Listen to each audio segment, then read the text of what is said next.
Hey guys, how's it going? So, today I thought I might kick off the Halloween season with a review of the 2015 hit Goosebumps. Goosebumps is based off of the book series, highly beloved by many fans. Not really based on the TV show, based on the books by author R.L. Stine, who is played by Jack Black in this movie. So the story of this movie. A young teen named Zach moves into Madison, and he's not very popular at school. He's kind of a nerd. But he then later falls in love with his neighbor, who is the daughter of R.L. Stine, who is played brilliantly by Jack Black in this movie. So one night, he mistakes her screaming for a surround sound, but he doesn't know that. He calls the cops when he hears her screaming in her room, thinking that R.L. Stine molested her. So he calls the cops, and Stine covers it up with surround sound, saying that the screaming was just surround sound on the TV. He then sneaks into R.L. Stine's house after the cops threatened to arrest him for making false claims. But he then realizes that Hannah's actually okay, but he accidentally opens one of R.L. Stine's books, letting the abominable snowman out, which then later lets out Slappy. And so then Slappy opens every Stine book, and basically all the monsters escape from their books, and now it's up to these three teens and R.L. Stine himself to save Madison from a herd of man-eating. Now, honestly, I wasn't ever a really big fan of Goosebumps. Actually, thought there was a movie already made before this, but it turns out to be a TV special or an episode. All in all, let's get into the story. The story? I'm gonna use the Animat strategy. Like, he usually breaks apart the movie into 3 parts. He does so with the story, the animation, and the characters. So on paper, this story, it could have been epic. And in some cases, they actually do pull off some really creative, fun moments. And, like, especially when the school is being attacked by all of R.L. Stine's creations, it leads to an epic battle between reality and fiction.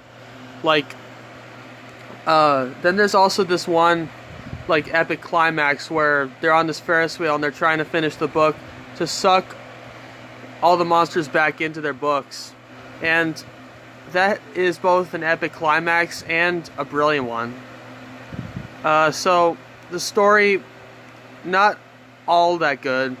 The story needs some work, but overall, I'd say it's a very solid story that they actually portrayed very well.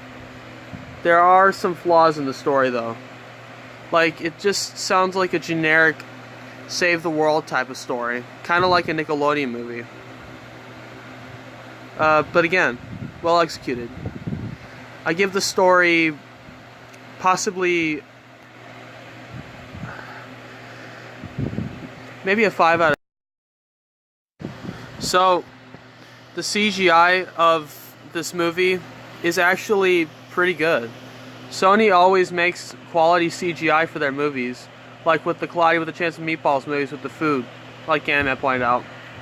And they can, if they put their minds to it, they can make some really creative and also very interesting imagery. So the bits where the animation really shine is with the giant praying mantis, and as well as some creatures like the abominable snowman. They look absolutely realistic. They did a great job of portraying these creatures as realistic. Like, sure, they just came out of a book, but they don't look like they came out of a book. And so for that, they did a fantastic job with these creatures. I'll give the CGI a 7 out of 10. So as for the characters, starting with the main character, Zach. He's just a generic hormonal teenager protagonist. He likes this new girl. I mean, he has a backstory where he misses his father. But other than that, he's just your typical generic teenager who stars in a high school type movie. He did a great job as the character, no problem. It's just he doesn't stand out that much. Personally, he did a better job as, Anthony from Alexander from 2014. Very good movie. R.L. Stine, played by Jack Black, is possibly the best character in this movie. He can be both funny and have the most heartfelt lines. Personally, I like every single movie that Jack Black stars in, and he brings a new light to this otherwise pretty bland.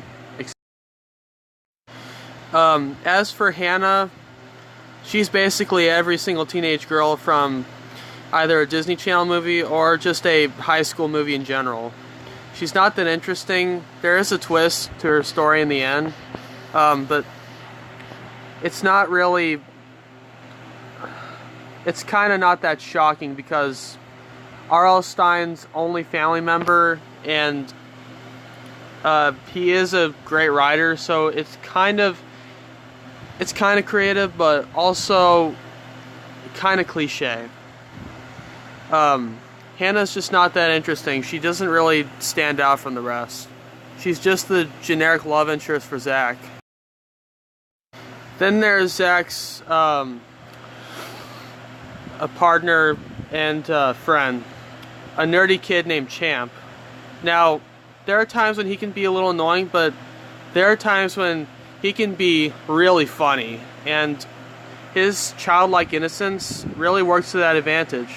So Champ is one of the lighthearted characters in this movie, just like R.L. Stine is. And then there's the antagonist of the feature, Slappy.